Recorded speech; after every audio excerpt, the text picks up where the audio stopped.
Hello, everybody, and welcome to Theory of Anything, episode 72.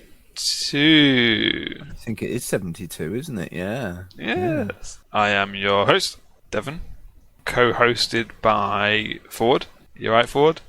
Yes. Nice weather we've been having today, I think. That's pretty good. That's nice. Yeah.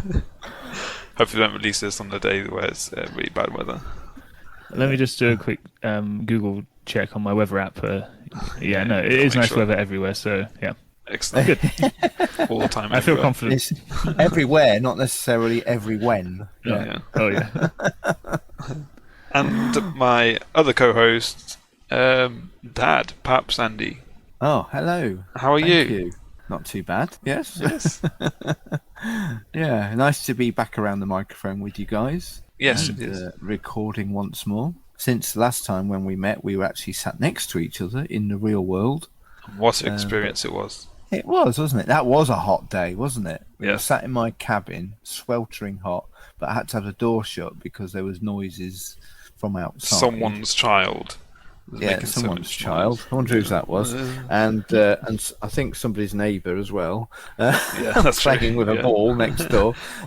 So it was. Oh gosh, that was hot. Yeah, but anyway, so at least there are some benefits to being at a distance when we are recording via Yes. our internet connections. Yeah, Yes, but I also think it Yeah. was quite a good experience as well. I enjoyed it, To, yeah. to mix it up, Yeah. and yeah, it was good to be able to do it face to face. really I nice. think maybe Yeah. we'll do that again in the future at some point. Well, hopefully so. Yeah, Yeah, indeed. if the opportunity presents itself. Oh, yeah. let's record a podcast. Yeah. Okay, good stuff. And how are you? Somebody needs to ask how you are, Devon. yeah. I'm doing all right, isn't it? Yeah, Yeah. Oh, Yeah. well done. doing good. And Yeah. all the families well, are they? Yeah. Yeah. We're settling into our house still. I mean, it's been Good job. over half a year since we moved in, so it's slowly but surely. But yes, it's going well. Did anyone have anything else to say before we moved on to anything newsfeed? I just wanted to share coming straight home and getting online with you guys. Just come from my usual Tuesday evening with a gentleman who I like to refer to as my spiritual director, but really is kind of my mentor. Is the guy a mature man who I meet with usually on a weekly basis, and he inputs into my life in a very meaningful way to me. And I just wanted to just mention that really, how much I am benefiting from that, and how much I can endorse some kind of relationship in each of our lives. If you haven't got anybody yet, I really encourage us to consider who is it who can speak into our lives with maturity and honesty. And I just wanted to tell you that's a good thing to do. So yeah, Yeah, that I sounds don't know really how you good. feel, I don't know how you feel about it. I don't get overly kind of super spiritual about it, but I really wanted to endorse it and say, go for it if you can. You know. Yeah. How do you get over the disagreeing with that person on a lot of things? Well, you find somebody who knows a lot more about everything than you, Yeah. and then you just have to nod a lot. Oh, you just agree with them. Yeah, take that word for it. I don't think I've ever had any real big disagreements. In fact, in some of my conversations with my spiritual director, I've said things that made him go, "Oh yeah, I hadn't thought of it like that before." You Yeah. know. But I do acknowledge that his life experience is greater than mine, and his spiritual wisdom is greater than mine, and his biblical knowledge is better than mine. Yeah. So it can often be that I'm the one who's going, "Oh wow, yeah, I never thought about that like that." So Yeah. and and I think the key to it was an honest relationship, because sometimes that person in our lives needs to be able to say things that aren't easy to say. Does that make sense? Oh yes. And I really- have to be mature enough to accept that, even if I don't always agree with it. I really like the idea of that, like proper discipleship, but it sounds Yeah. kind of scary, isn't it? The idea It of is. being that open with, I don't know. I assume you do trust. You'd have to. Yeah. You have to trust the guy. Yeah, first. yeah, I think so.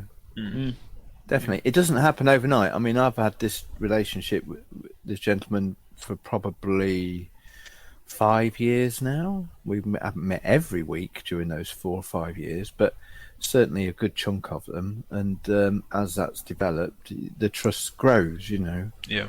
And you hit on a very important word there. It's a word we don't often use, and that is discipleship.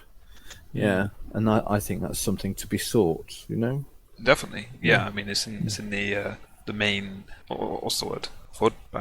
It's in the. I'm sure the Bible. Yeah, in the main Bible. That's no. In the main Bible. It's in the great. What's it called? Commission. Yeah, it's in the Great Commission, isn't it? It is. Go and make disciples of me. So. Exactly. So discipleship is obviously a very, very big aspect of what we're on the earth to do, to become disciples and also to disciple other people. And that's the other aspect to it as well. That's got to be rewarding for your mentor to be able to provide that for you. Yeah. And he is in the, if you like, the season of life where the days ahead of him are fewer than the days behind him, but he's still feeling, and he definitely is, having an influence on some other people, not just myself, I think, as well, other men who he meets with. And that's a wonderful thing for him as well as for those of us who are receiving as well. God's still using him, and he's imparting some of his experience and wisdom into our lives as well. So great. So it works both ways. Anyway, I didn't mean to talk about that too lengthily, but I just come from that meeting to meet with you guys and wanted to encourage you and anybody else who doesn't necessarily have that experience yet to seek it. Now, one final thing to add before we get on to whatever else we're talking about is that that relationship took me a while to find. It was probably 2 or 3 years of being in my current church setting without that relationship and having a bit of understanding that I really wanted it, for me to feel and find somebody who I felt I could have that relationship with. Yeah. And so I didn't just jump straight to the first old man I could find at church. Hey, will you come and look after me? Yeah. But I had to pray about that, and I think he prayed about it as well before he said, yeah, okay, I'll meet with you once a week or once a fortnight and share some time together. So I'm a little curious how that started. Did you just go up to him and say, hey, can you? Yeah, well, exactly that, really. Well, I just said I prayed about it. Obviously, I did. I've been praying about it for a long time, but it was at a men's event in our local area where there was about 80 or 90 guys all meeting together, and the main speaker from the front said something along the lines of, I meet with my spiritual director once a month, and some of the stuff that I've just shared with you was happening with this guy. And I thought, I haven't got that. And that's what I want, And it is a sacrifice, you're giving up an hour or two of your time each week, which isn't always easy to find. And then it was at that event, we were having coffee later on, and I saw this gentleman across the room, and I thought, he could be my mentor, my spiritual director, and I knew him from church. And I went and spoke to him and while we were having coffee, and just said, that last speaker just said this, and I wonder if you and I could meet up. And he said gladly, So wow, that's how it began about 4 or 5 years ago now. Sorry to hog the conversation about that, but I just thought we've had a lot of episodes recently where we haven't spoken anything spiritual, and just wanted to endorse the value of that, really. Yeah, of course. Okay, sounds really good. It's going to be a long episode, isn't it? Sorry, let's move on, shall we?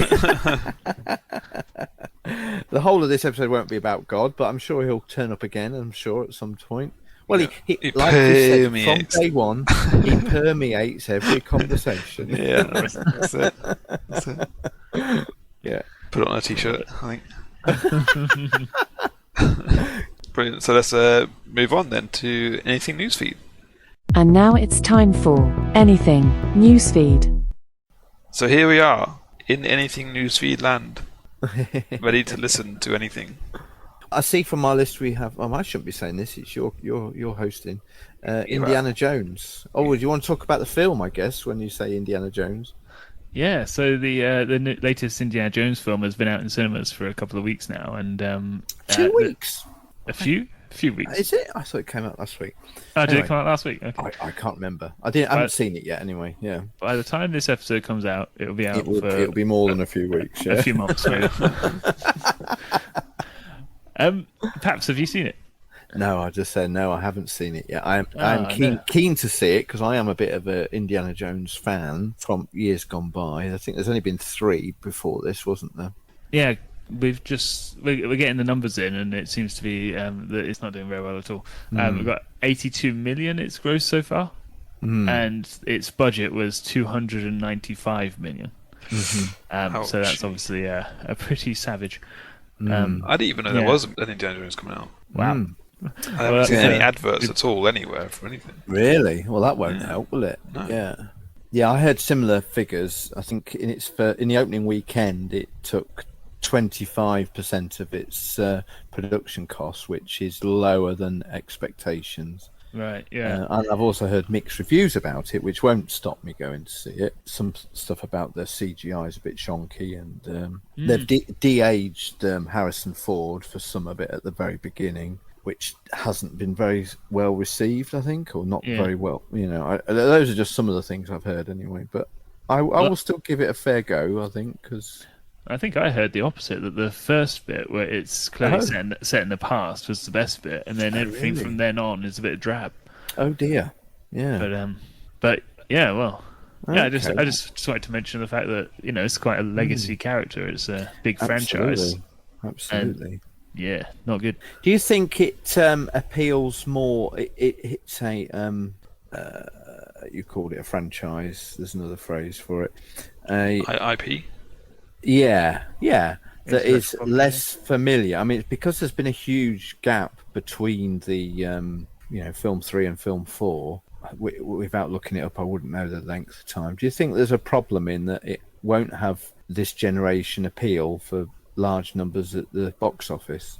Well, I don't know how good the numbers were on film 4, but this is film 5 now. Is it? Yes. Oh, I know that film 4 wasn't well received, but I don't know if maybe that's why. Yeah, I can't remember film 4, so I thought this was film 4. No, yeah. He was really... He actually apparently looks better in this than he did back then, so I don't know what's going on there, but yeah. Oh, wow. Maybe it's a case of the last film wasn't very well received and it turned off all the newcomers. But yeah. Well, maybe then, because I've completely missed that there is a film 4 before this one, that's why my memories of Indiana Jones are positive.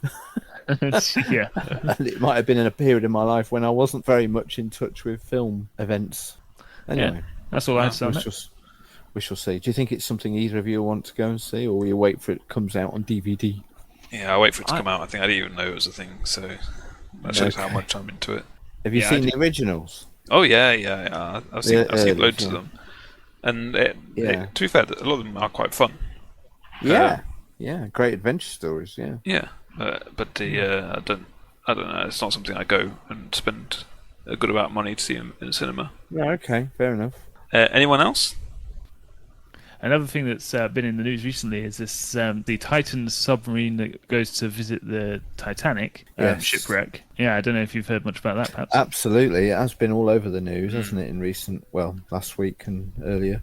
It's an interesting one, that, isn't it? I don't know how much you've been following it until, obviously, there's very sad news that the crew of 5 were lost. And sadly passed away in this submersible. There's a couple of things about it that don't ring true, and I'm not going to wander off into too much conspiracy theory land.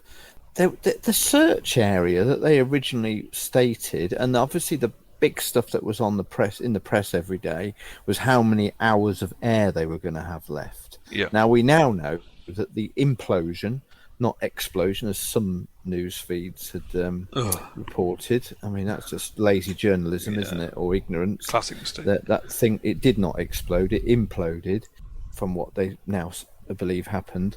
That implosion happened pretty much at the moment they lost contact with it within a very short period of time.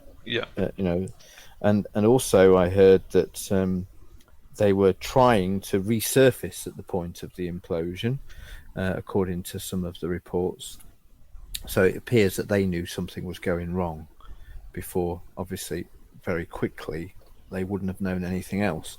But why was the news, the media, telling us that the search area had expanded out to something like however many hundreds of square miles or whatever it was, that the size of one of the American states, of which I forget, that it was very much being said that we've expanded the search area beyond, obviously, it was just going straight down or virtually straight down above the site of the Titanic, yet they were searching, a huge area. Yeah. And yet they found it where you would have expected to find it, right below the mothership that launched it. So, which is absolutely bizarre to me that we were kept on in that kind of state of suspense, not knowing where it was. And also the fact that they heard an explosion, they heard the noise of the implosion, and yet they carried on reporting we've only got so much air left, and it was 96 hours of air that was about to run out. And even one news outlet was counting down on their screen, and it was something like they've got 12 hours and 8 minutes worth of air left, which was a ridiculous thing to speculate, because nobody knew how quickly the air would be used, depending on how active and how inactive the crew is. The crew would have been. It's a ridiculous speculation over that period of time. So those are my observations about it. I don't know what anybody else has thought about it all. It's obviously very sad. Yes. I don't know if they thought the submarine could drift, or the wreckage of the submarine could drift, but it seems to be a very, very big radius. It's maybe a bit too big, especially because, as I say, they found it very close to where you'd expect it to be. You start there and work your way out, wouldn't you? Not Yeah. say on day 2 or whatever it was, we're searching the area the size of Kansas or whatever it was, Yeah, exactly. That's a huge area, hundreds or thousands of square miles, I forget, when it's right where it should have been. Yeah. That's my uncertainty about it. And I think it's very unfair on the family and now a lot of the experts are saying, well, we kind of guessed it was already gone within minutes because of the circumstances that, what they did know before they even found it. It was almost giving false hope to the families, I think. Yeah. Yeah, the thing that I wonder about, I've heard a fair bit talked about the company that obviously does this, and how, frankly, irresponsible they seem to be about their engineering. Yeah. Basically, there's plenty of warning signs that this was not a good idea, which made me wonder: does that imply that the regulations around this kind of travel, submarine travel, aren't very strict at all? That some random guy can hop in a tub and just go down, no problem. Yeah, Hop in the tub. I think that's right. The worrying thing is that they took paying customers with them as well. Yeah. Like they're Right. allowed to do that? That seems mad. Yeah, and it's obviously the search and what was hoped to be a rescue, but the recovery has cost millions, But obviously, US tax dollars have had to pay for that private enterprise's failure. Yep. It's things like this. They flew in the face of NASA's recommendations about certain things. They said it wasn't safe. The testing engineer, the head testing engineer, I can't remember his actual title, got fired because he said it was no go to go. Yeah. And they just carried on without. It just seemed crazy to me when I learned about all this stuff. I know. Yeah, there's a lot. Yeah, so hopefully in the future more legislation will be put in place. Yeah. Indeed. Yeah. Because I'd thought before, like, why don't people go down and have a look at the Titanic? For kind of probably tourism reasons. But I never actually realised how deep it was. Yeah. It's just so deep. So the pressure that they have down there. Yeah. Yeah. It's just crazy. Sorry. Alright, so that's okay. Carry on. Larger subs can get nowhere near that depth, can they? No, There's only exactly. these Tiny ones, yeah. much smaller submersibles that have the integral strength to do it, Yeah, And I because of the think pressure, I've heard varying stories. I think their durability is weakened each time they go. So there's also a question mark not only over its design, but whether it had already done too many trips. It had successfully done the trip. Now I think I've heard some people say 4 or 5 times, but I've also heard other people say it was on its 20th or 20 something between 20th and 30th dive. Yeah. So whether it is only obviously to what depth each of those 20-something dives had been to is I don't know, but yeah, so all those things have to be factored in, don't they? And obviously people in the know or people in that kind of decision making process obviously made bad calls. Yeah, definitely. Yeah, when the sub's under 6,000 psi, it's got to be tight, hasn't it? It's got to be right. Yeah. And one thing's for sure, the occupants would not have known much about it, I'm sure. No. No, 1/20th of a second. Yeah. Once it goes, it goes. Yeah. Yep, definitely. Horrible stuff. Definitely. Oh, I think we've talked enough about that then. Yeah, shall I move us on to something else?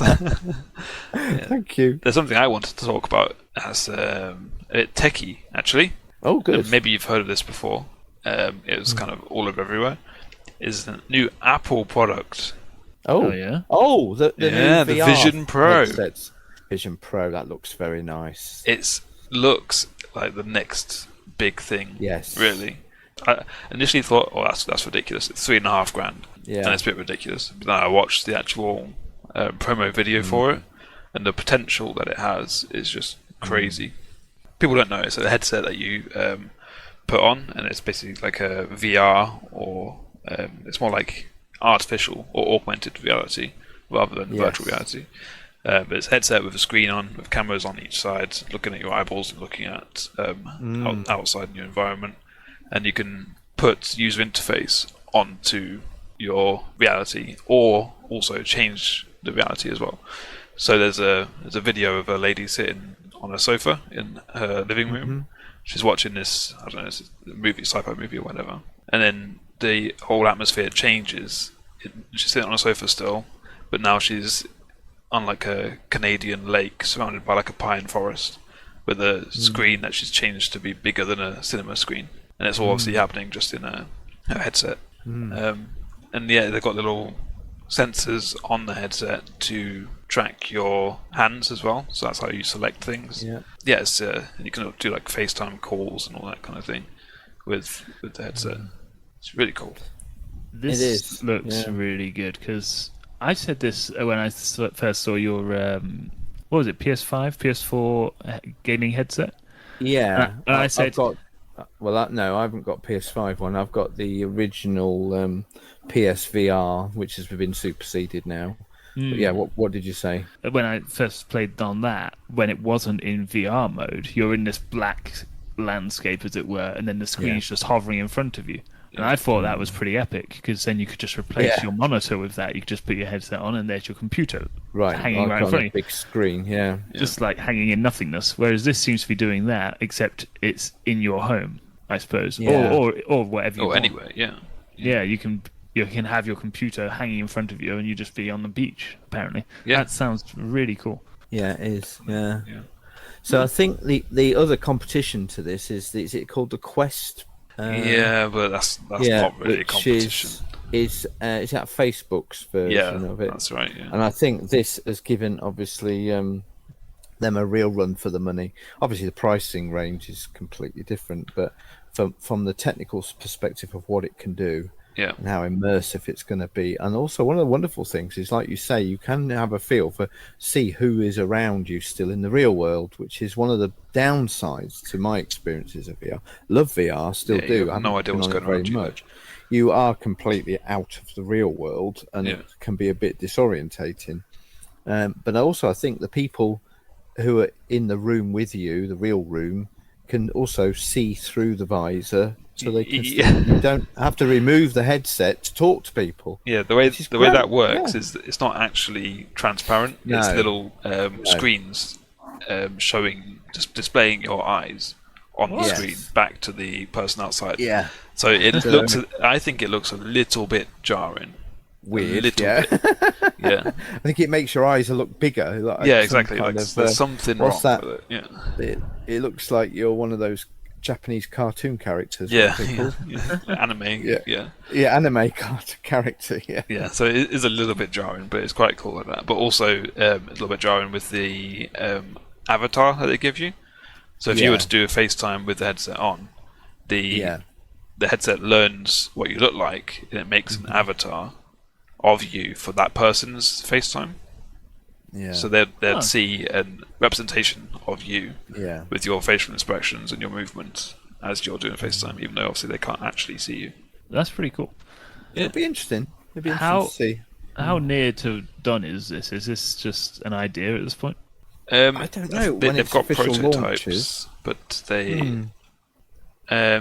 This apparently availability is early 2024 Oh wow. in the United States. Okay. So it could So be we're just still a after way that, off maybe. yet. Yeah, definitely. Yeah. I mean, early 2024 is actually only 6 months away. So, Yeah. Yeah. but 3.5 grand. Interesting. Yeah. Yeah, it's, Cheap I'll at start half saving, sure. price. yeah. Yeah. Another thing that I can only see getting better with time, which I think is a little bit of annoyance with the first one, is going to be the battery. Right. I think you can have 2 Yeah. hours of battery life with it plugged into the external battery that you have in your pocket. You do. Yeah. That's it. It's a cable, isn't it? You have Yeah. over your shoulder. And 2 hours isn't very clamped long. to your belt. Yeah. Yeah. If you're going to have a cable, why not plug it into a source? Well, you can walk around your house with this thing in your pocket. That's the idea. It's quite a light external battery, but there's a cable hanging off your head into your pocket. But obviously, you can just plug it into your house as well if you want to keep it going all the time. Mm-hmm. So It'd I be think nice if that's you a have, limitation. you can have a spare battery that you can just switch over. Would be helpful. Yeah, you but probably I don't can. know. I don't think it will come with it, but yeah, you'll 'Cause probably we come all as an know extra. that 2 hours of gaming is gone before you know it, isn't it? So, Exactly. Yeah. Yeah. And it seems like it should be something that advertising it as something that's just an accessory that you've just always got on around the house. Like, oh, Yeah. someone's calling me, let me answer it. And Yeah. you're just making notes for bits and pieces. Or you're doing the washing up and watching a film right there, or something Exactly, like that. yeah. In which Yeah. case you'll be wearing it for way more than 2 hours a day. Yeah. So, yeah, that is something that I can see as a downside that I think- can only get better, I think. Yeah. I think I've probably seen the same promo video as you, Devon, and I think one of the thoughts I had was, "Oh my word, are we ever going to take this thing off?" Yeah. You know, Yeah. that's way, and it reminded me a lot of that the sci-fi Black Mirror. show. No, not Black Mirror. Ready Player One? No, not Ready Player One. Good, yeah. good Yeah, calls. yeah. But the other one, that the whole of the series was kind of in the background of it was like a theme of it. Caprica. Oh, yeah, Oh. yeah. Yeah, they had this world, didn't they, where people just went to be like laying on a bed and in another world, wasn't it? But that's how it fits. This is like next level of VR approaching, not there yet, obviously, Yeah. but the vision of what VR could be in that whole TV series called Caprica. Yeah, I think they've got to mix the quality that this Apple product seems to be with the quality of the cameras and the sensors and the build quality, the screens, with the gaming quality as well. To have like a interpersonal, extra world that you can go to. Yeah. That would be interesting. it'd be very, very But interesting. the downside to that was that, as you say, people just live their whole life in a virtual world, you know. Yeah. Which, And that's Ready It's- Player One, is that they start making Yeah. it a living for themselves, doing That's these little right. quests in the gaming world. That's how they pay the bills. Yeah, yeah. but yeah, It's but escape. It's very interesting. escapism, isn't it? And it will appeal to those who don't have a very happy life already. But I'm intrigued true. by it. Yeah, yeah. I mean, I'd give it a go for sure. If I had the money, I'd buy one. If I had spent Yeah. $3.5 grand that I didn't Yeah. want or need, then yeah, I'd be buying one. Just for the intrigue of it, Yeah. I suppose. But a lot of people now, maybe including myself, we look at the world and the state of society and think, just put your screens away, guys. You know, Yeah. a bit more. You know, it's offers at you. I mean, I've just been to the chip shop on my way home, and there was 6 of us waiting, and everybody had a phone, head down, looking at their phones. You know, rather than Looking at the 20 years chips. ago, we'd have been while we were waiting for our chips, sat in the entrance to the chip shop, we'd have been chatting to each other. Anyway, don't get me on that. Don't get me on. Or that you just have a happy newspaper horse. instead. It's just Yeah. all same old, same old. You know how old you sound, you? I know. That's what I'm here for. That's the only reason I'm here. True. That's true. Yeah, that's true. Yeah. Brilliant. Anyway, Thank you very much thank for your you. contributions. Sorry if that was a bit long, but yeah, it was good Yeah. news feed. Yeah, it was. Yeah. Shall we move on? Indeed, yeah. Excellent. And now it's time for Ford's Chosen Subject. So today I want to talk about something I I hear a lot about, and that I think there's a lot of confusion on, and that's the concept of social justice. Oh, Big Now, topic. As always, we're definitely going to talk about stuff that's from a Christian perspective, because it Oh, permeates, don't you know? I've heard it said. Yeah, some say. So, Some say. for all you atheists out there, major props if you get through this.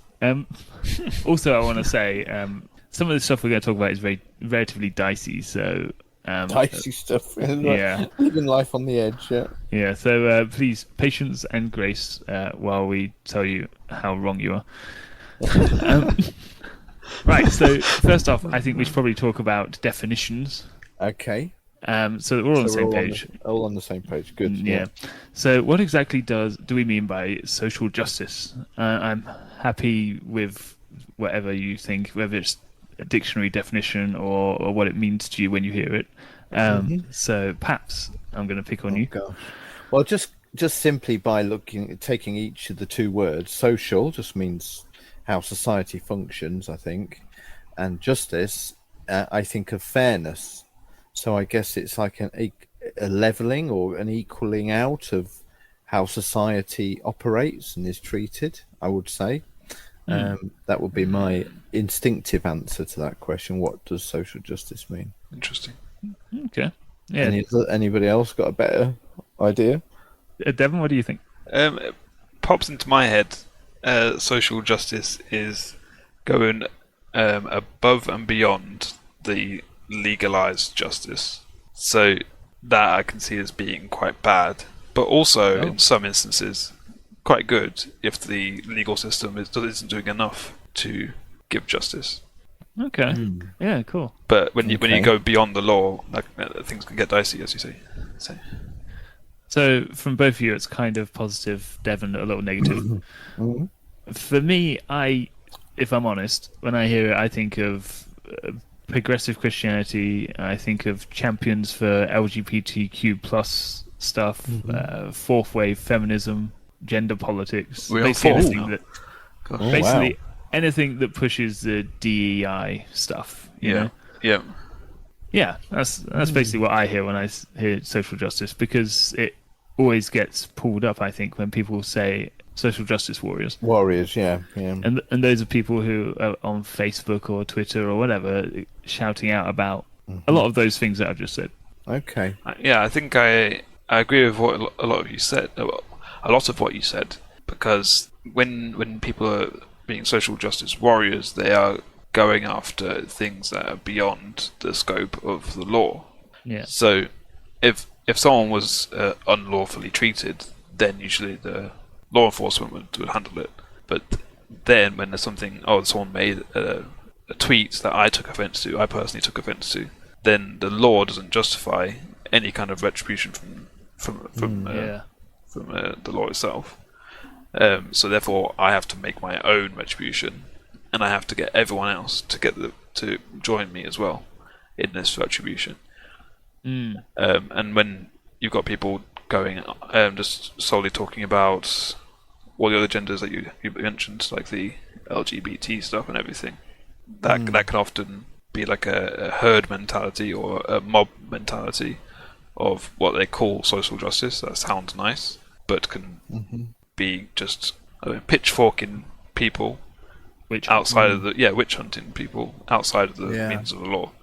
Do you have any thoughts on that, perhaps?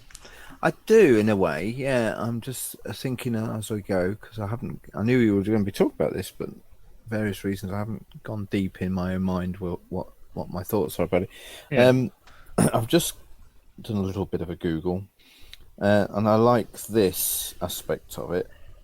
Social justice includes a vision of society that is equitable and all members are physically and psychologically safe and secure. And I don't think I can argue with that definition, but what I agree, I think, is what you've said, is that when aspects or areas or people groups within society who feel that they have been downtrodden or ignored or or treated wrongly in the past now seem to have a right or believe that it's their time to rise, not just to be equally considered, but considered more greatly than other areas of society, which I do have a problem with. You know, I mean, in the political arena, we have recently in the UK, we've had this concept of levelling up. It's completely bonkers, really. Idea that it means really those who are struggling the most get the greatest opportunities, so that there's a more of a levelling. Which, of course, if we were talking about it politically, you know, a very socialist idea, which in some ways I know needs to happen, but also there are negatives to that as well. So, but some of the other minority groups who use this as a bandwagon, I think, to promote or undo wrongdoings of the past, I think it can be a very difficult and dangerous path to go down when their standpoint is that because we've been overlooked or because we've been mistreated in the past, now we deserve greater consideration than anybody else. Is that am I on the right plane with this? I don't know. Yeah, I think so. I think that's definitely a big part of it. The thing I find a bit annoying, well, really annoying, is that there's a lot of good stuff mixed in with a lot of that bad stuff. Yeah. Well, what I'm calling bad stuff. I suppose people who believe it wouldn't say that. I mean, I think we all have ideas about being equal and deserving of respect, don't we? And stuff like that. There's no qualms there. But when you say things like psychologically safe, what I hear is you're not allowed to say anything that might upset me. Yes, the right. We're talking about these offended. microaggressions. You know. Yeah. There's a lot of that about in these days, isn't there? Where you must not offend me. Well, I think the right to offend is an important part of society. You know, if what happened to my right not to be offended when somebody says that my faith is wrong, you know, or you know, I can be downtrodden or ignored or overlooked when it comes to promotion because of my faith. Is that not, you know, that right doesn't matter. I can't remember what you said now, but yeah. I think when you said your definition, I think it was very interesting. I heard for an equitable society makes people physically and psychologically safe, which Ford picked up on just then. Something I read off the internet. Well, I was thinking, well, if you're not physically and psychologically safe, then that would be a lawful justice what you should pursue, not a social. You shouldn't rely on social justice to keep you safe. If you feel unsafe physically or psychologically, then there's a legal thing. Then there's a legal thing. If you're not safe, if violence is about to be committed against you, if you're being physically abused, or even mentally abused, we have law enforcement to protect you from these things. Do not rely on social justice for this. That's interesting. Yeah, very good point. But then people go, well, what is safe? Me being offended or being called by the wrong thing I don't want to be called. That means that genocide is being committed against me. And I've heard a lot of people use the term genocide when you call them by something that they don't want to be called. So it's very, very extreme. Sometimes, anyway. I think a lot of times we also hear from the very, very minority extreme on either side. The loudest voice. The loudest, because they know how to use these social media platforms. They live online. They're chronically online, which I let's call it. And they just post 15 times a day, and they're all in the echo chambers. They all like each other, so they spread everywhere. But I don't think the majority of people who even are into social justice believe to that extent what a lot of people do. Because along those lines, I feel like the home run move for social justice warriors is to cancel people. Obviously, you've probably all heard of this kind of thing, and I think it's wholly divisive, isn't it? It's me versus you, or whatever. And they talk about tolerance and wanting to start the conversation, but that's only the case if you agree with me. You can't. That's the way it seems to me, anyway. If you can get fired for saying what you think, it's not going to be a conversation. It's not going to be tolerance. It's about fear, isn't it? I think. Yeah, and they promote diversity of all kind, apart from diversity of thought and of ideas. Interesting. Yeah, exactly. It's just very, very interesting how that is just left out. I mean, no doubt you guys had a pang of fear when you heard what I wanted to talk about in this subject. Oh yeah, I knew it could be dangerous if I want to put that word in quotes. Well, there you go. Yeah, it could be controversial. Yeah, yeah. And that's a symptom of the culture is. that has been bred by all this, cancel culture. And yet we live in a country that promotes free speech. Yeah, Apparently. in theory. Yeah. Well, not even in theory, sometimes, but yeah. yeah. I know Yeah. what you mean. There's many instances of people being arrested and be given fines for what they post on Twitter, and it's not like anything calls to violence or anything like that. It's actually properly illegal. It's maybe insults. That's not couldn't be deemed as harassing because it's just one-offs. So that's people are actually getting fines for such things, and that's to me that's not a free speech society. So are we saying the government's getting behind this as well then? To some extent, yeah. Issuing fines on such things. Wow. I mean, only this week, a vicar, Anglican vicar, was had his bank account closed because on his visit to said bank, he questioned why the pride symbols were being promoted everywhere. And then shortly after that, he found out that his bank account had been withdrawn, or his right to have a bank account. Wow. So because he'd questioned, why are you promoting pride? You know, the Pride March thing. Yeah. For LGBT QIA folks. plus. Yeah. Yeah, that's one.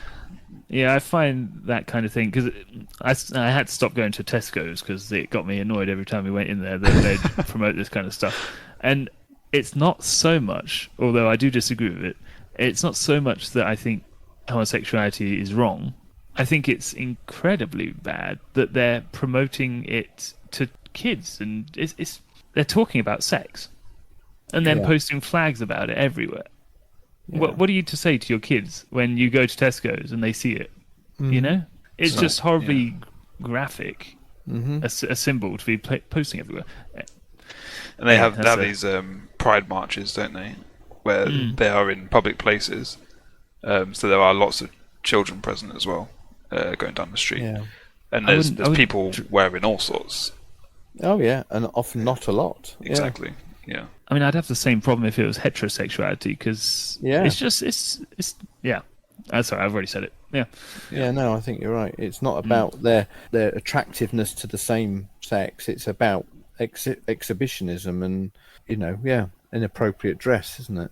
Yeah, I don't know. Surely it used to be like Ford touched on it before. He said fourth wave feminism, and I don't really know what the fourth wave is. I knew we were on third wave until quite recently. But the first and second waves were what I think are tangibly good things that helped people live a life in peace and to themselves, minding their own business. Whereas now it's like, well, you have to mind my business as well. You have to affirm what I think. You have to agree with me, or else you're a bigot. Basically, it's the terminology they use. Yeah. So it's gone from just let me live my life to you have to join in on my life as well. This is a bit problematic because we're all agreeing, and I kind of was expecting a bit more of a debate. Did you? Just for audience engagement, a bit of back and forth. But I don't know. Maybe I should be the one who's standing for the more traditional viewpoint, but maybe I don't know. I like the picture of an equal society, but I fear that it goes too far in the opposite direction to what it's been. But what does equal mean? Equal society mean? Everybody's rights count. I think we've been saying that, and that right could be to opportunity, like we said, the safe and the secure thing. Nobody should be being mistreated. Now, it doesn't mean that everybody's on the same financial plane. Obviously, society has to function in such a way.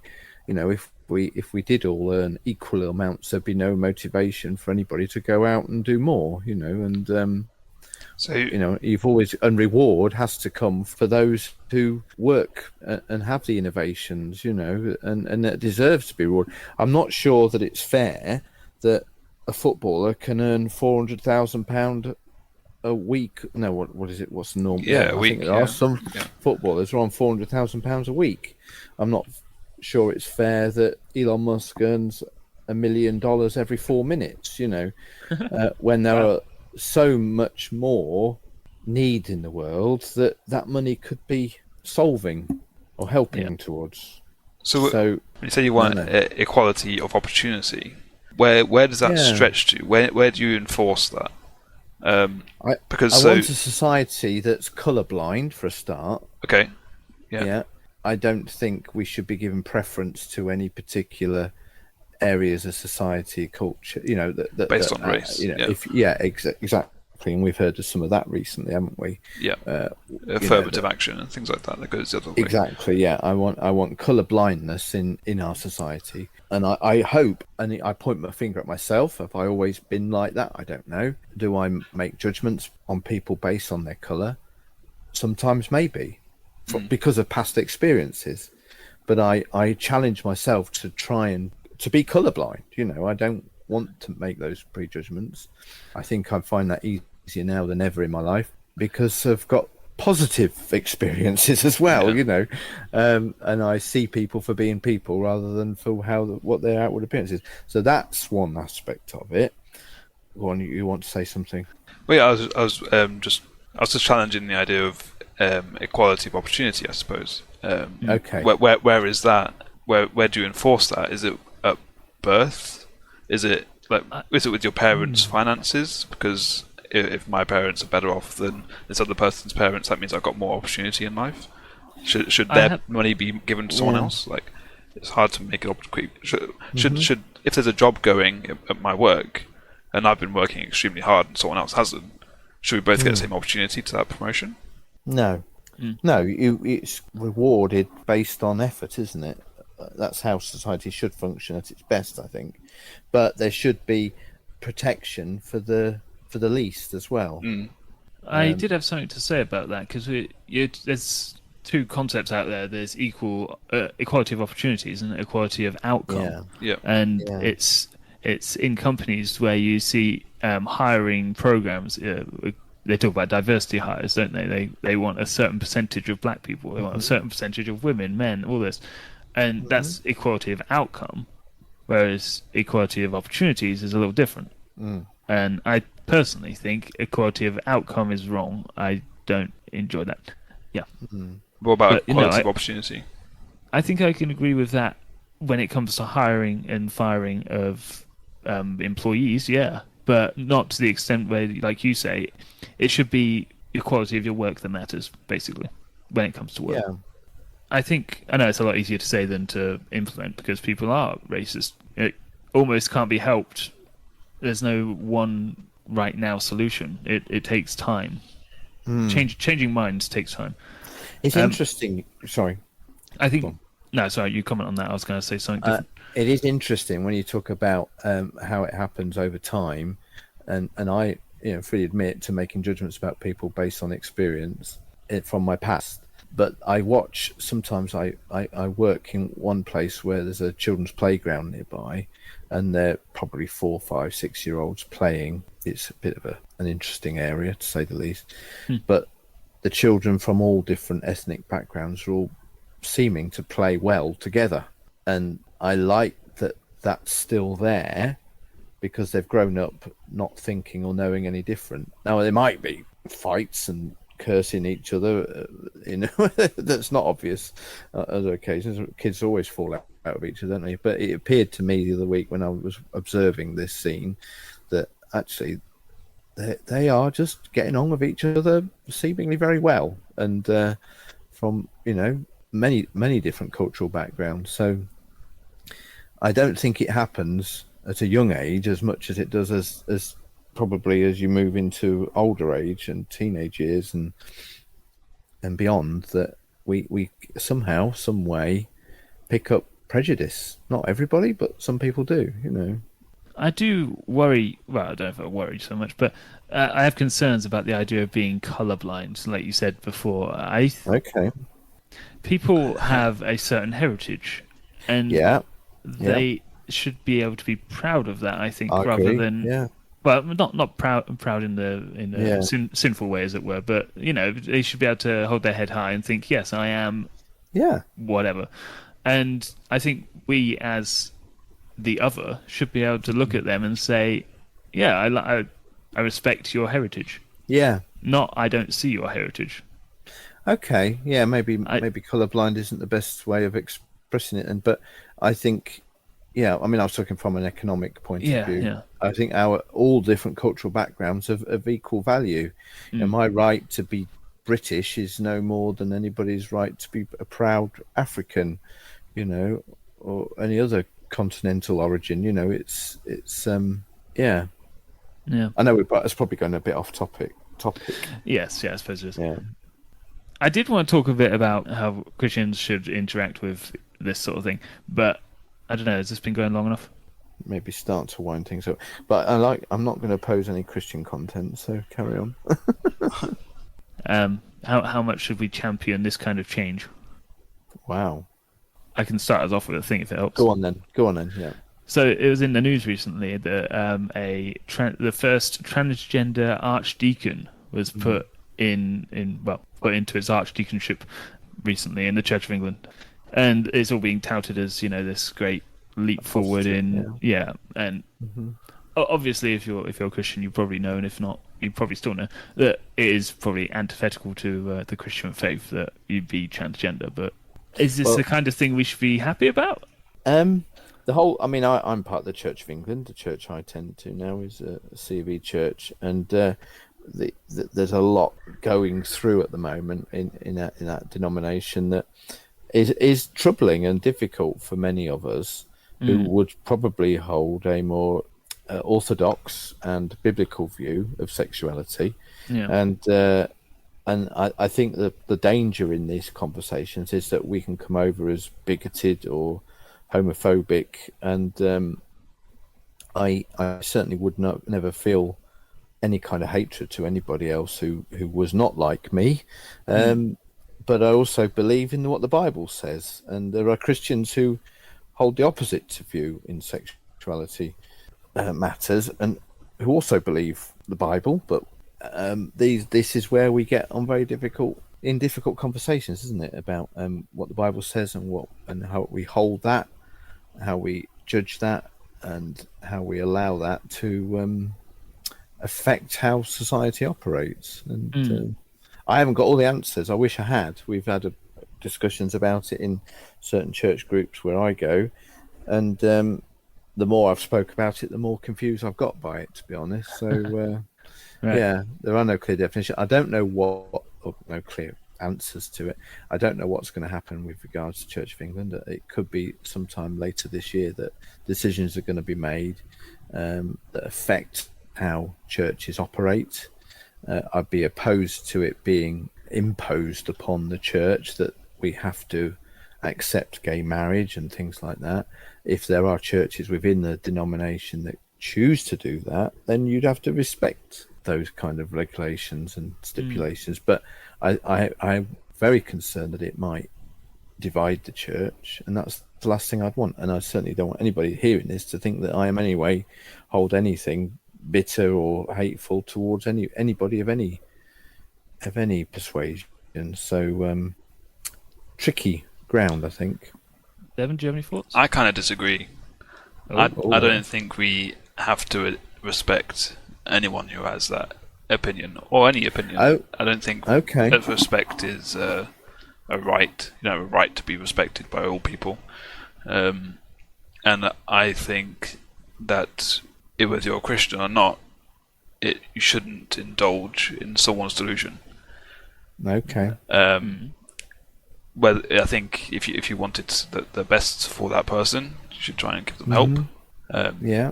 But when someone says that a dog is a cat or a man is a woman, yes, that is obviously I'm not true. agreeing with them as being right. Their reality is different to mine.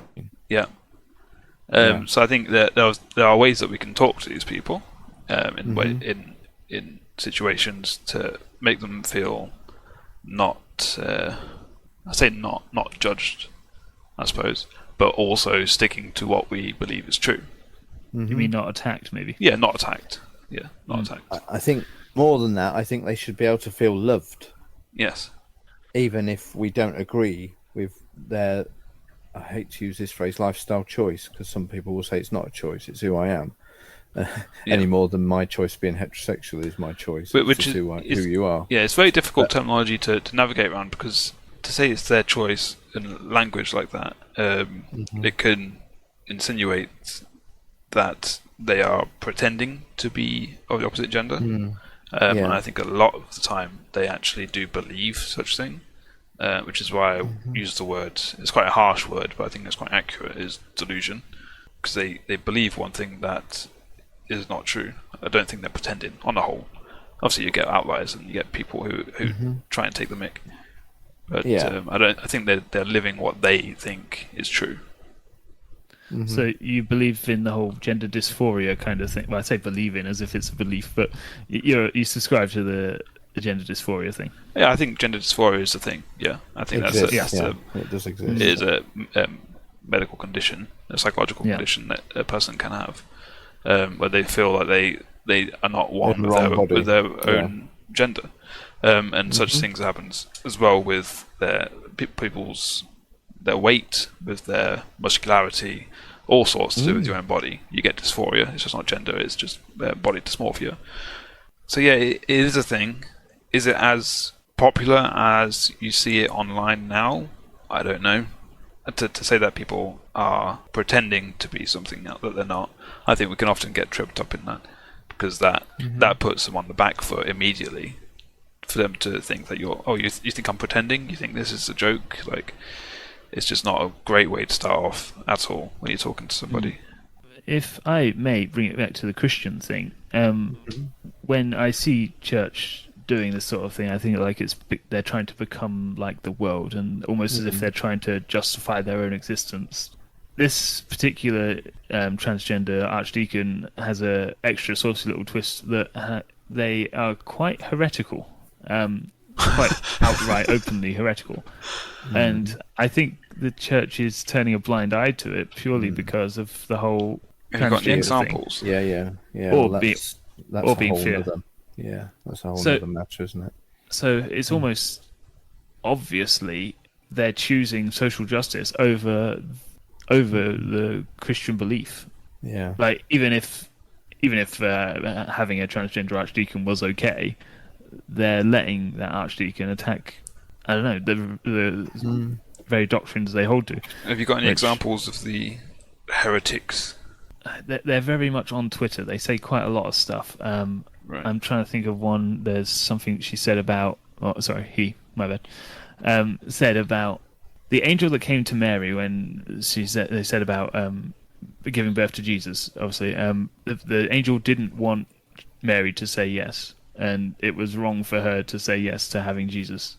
What? I don't know where that comes from or whatever, but it. Yeah. Oh dear. They write a lot of poetry as well. This person. Anyway. Wow. I don't think we're going to solve it tonight. No. But it's been interesting to think about. Welcome any input from anybody else who might be listening. Yes, definitely. Yeah. I think just if I'm going to cap it off when it comes to whole Christianity and social justice stuff, I think if you're going to be a Christian, subscribe to the core doctrines at least. It's not hard. If you in Christianity and you're saying, oh, I want to do this, I want to do that, that is antithetical to the Christian faith, then you're not Christian, or you don't want to be Christian really. So in my head it's a get in or get out thing. These kind of issues. Gatekeeping Christianity. Yeah, but if there is no clear definition of what a Christian is and what a Christian isn't, what are we even doing? It's a complete waste of time. Yeah, but I think people would argue this is very important to your salvation. Yes. I guess it depends on what part of it we're talking about. Yeah, I guess so. The thing is, because we all have disagreements on theology. All three of us do somewhere. Obviously, we have to dig down to find out where our disagreements are. Yeah. But who decides what's important for us to actually be Christians, whether we disagree on X, Y, and Z? Is God more interested in how we behave or how we believe? Well, with this, it's both, isn't it? Because they are behaving like a man when they're a woman, or vice versa, and they're behaving like a gay person. we aren't saved by how we behave. We're saved by what we believe. But in being transgender, you're believing that God created you wrong. That's problematic, Yes, surely. yeah, and we haven't got to all believe. What we have to believe in is who Jesus is. That's the critical thing. That's the only thing that enables us to be saved, isn't it? And who he is and what he did is all that's required to be saved. But The you can rest of believe it you can believe who he is and what he did, but also not be saved. For a reference, Well, Satan and the demons, they know who he is and they know what he did, but they're not saved. So but when you make when it's about, I mean, that's where the whole grace thing comes in, isn't it? None of us deserve it. yeah, But it's given to us because of our relationship and who we've accepted as Lord of our lives. Now, you could say, well, it does by living those lifestyles that oppose the orthodox biblical view, might demonstrate that you haven't made Jesus Lord of your life, which I guess is what you're saying. But then we are judging people by their behaviour, not by what they say they believe. I think behaviour is very, very important. And also, is it our job to judge? I'm sounding like the lefty here, aren't I? we're not to judge people because we don't have the authority to judge. No, exactly. We can't decide whether people have salvation or not. That's what judgment is. Even if I tried to decide whether someone's going to go to heaven or hell or whatever, I physically cannot make a decision. No. But I think behaviours are extremely important. If I may bring a scripture in, I don't know if that's the right time for it, but probably near in the end. But John 14:21 says, "Whoever has my commandments and keeps them loves me. Whoever loves me will be loved by my Father." So if we don't have the behaviours of having the commandment and keeping them, then we don't even love Christ. Okay. So if we don't have the behaviour, we don't have the doing, then we don't love. I think also when it comes to, say, people like this archdeacon, if we agree that transgenderism is a sin or homosexuality is a sin or anything like that, I think you can prove it in the Bible. But if we're saying that, then would you really promote someone to an archdeacon who was continually sinning? Like if you knew they were a perverse liar or sleeping around or any sin, would you really promote them to archdeacon? You don't accidentally get in that position, do you? It's hard to get into. This is people saying, I know they're not saying what they're not believing the core doctrines of Christianity, and yet we're going to promote them anyway. FYI, that is a judgment call. So you can say I can't judge all we like, but we have to make judgments in life. A lot of people got together and made the judgment call that this person was fit for being for service in God's kingdom, even though they are constantly bashing God's word. I have sympathy with what you're saying. I do. Sorry, it annoys me a bit. I can tell. And I have some sympathy with what you're saying, definitely.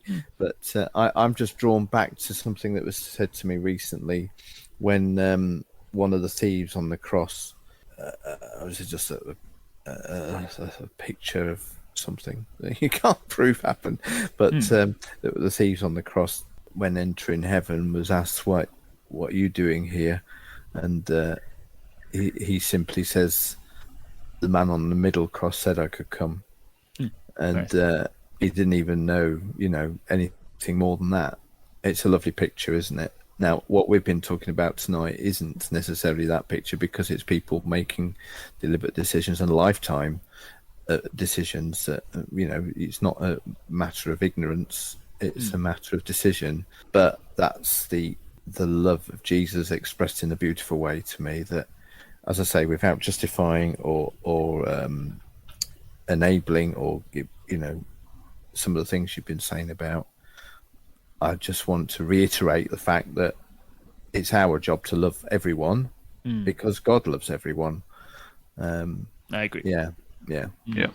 Whether that's a good way to finish it, but I've really been challenged, and thank you for bringing it to us for. Yeah. Yeah, it's very interesting. I think the conversation can go in lots of different ways, can't it? It's Yeah, very, very broad. Obviously, we had to try and keep it on track, didn't we? I think Ford did that quite well. He did. Yeah. Yeah. Well, I've got plenty in my notes that we didn't talk about. So if you want to do Maybe we should return. Yeah. Maybe we should return then. Yeah. yeah. Thank you, guys. I do want to say that we don't set out to offend anybody. We don't set out to belittle or to make anyone feel uncomfortable. We have our beliefs, and a lot of that comes from our spiritual walk. And we are just, from our perspective, we're just staying true to what we believe, just like what I'm sure you are, the listener, also doing. So if you have any comments or any discussions or any disagreements, then please do voice them. But I hope that we don't offend anybody too much. Do it in love. Yes. As we hope we've tried to do tonight. Yeah. Yeah, I stand by everything I've said so far, but I do want to apologise if I have strayed into sinful attacks of any people. So, I do want to be gracious, as you listeners hopefully are gracious to us. So, thank you. Yeah, it's quite good to get a spiritual topic in there. I think we haven't done one for a while, have we? I think. Yeah. Yeah. I don't want infrequent listeners to think we do this every time. Sometimes we're talking about Superman as well, but yeah, exactly. And Batman and what did I see recently? The Flash. Oh, don't get onto that. No. Anyway, yeah. But yeah, I think for my perspective, it's very good to be challenged and to challenge you guys, hopefully, with the conversation. Yeah, it's very, very good for me to get my mind working in that kind of way. Good. Let's set your next assignment and say farewell. I think up next time we review a book. Oh. Now this is a very special book. Our favourites. Yeah, we love reviewing books. I've already started this one, but I haven't quite finished it. So yeah. Yeah. This book is very special to the podcast. It is written by our producer, Trinity, and it's titled "What's Behind My Name." I can believe you can find it on Amazon as an e-reader book. Is that right? Yeah. Yes. Kindle type thing, right? Kindle, yeah. It's not very expensive, so if you want to give it a read, please do. It's not too long either, so if you're not really a reader kind of person, then I think it'll still be quite good for you. Yeah. And we're going to review that next time. So if you have any reviews of it, then please do email it in to us or comment under this video, or also at us on Twitter at Theory of Anything, Ting at the end. And our email address is also in the description as well. So we welcome any kind of feedback, one and all, and we would probably include it in the next episode if it's not too expletive. So well done, gents. So yeah, I think that's all for me. Thank you, guys. Good conversation. Sorry if it was a bit longer than usual. Yeah, thank you for watching all the way to the end, or perhaps just fast forwarding to this point for some reason. Yeah, yeah, brilliant. Marvelous. Thank you. I'll say the thing until we meet around the microphone again next time. Bye. Bye. Bye.